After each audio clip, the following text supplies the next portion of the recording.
Today, I'm going to show you how to make one of my all-time favorite Italian dishes, penne arrabbiata. This thing is the total package, simple ingredients, easy to make, but full of rich, bold flavors. We're talking garlic, tomatoes, olive oil, and a kick of heat from red chili peppers. And the best part? This whole thing comes together in about 30 minutes, so it's an awesome option for a quick weeknight dinner that tastes like it came straight out of an Italian grandma's kitchen. Let's get cooking!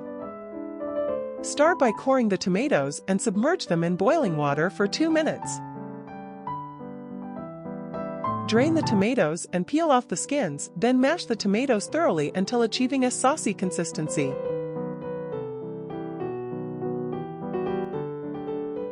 Heat olive oil in a pan over medium heat and add garlic cloves and chili peppers, cooking for 2 minutes until fragrant.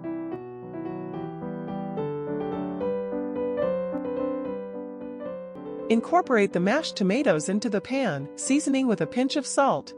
Stir the mixture and bring to a boil.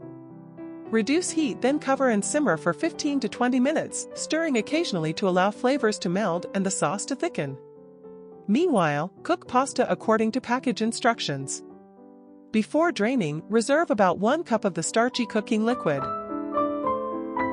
Once pasta is cooked, drain it directly into the tomato saucepan. Return pan to heat and stir the pasta and sauce together for 30 seconds, adding 2 to 3 tablespoons of the reserved pasta cooking water to help sauce adhere to penne. Remove pan from heat and toss in fresh parsley, stirring to combine. Plate the penne arrabbiata, topping with extra arrabbiata sauce from the pan. Enjoy!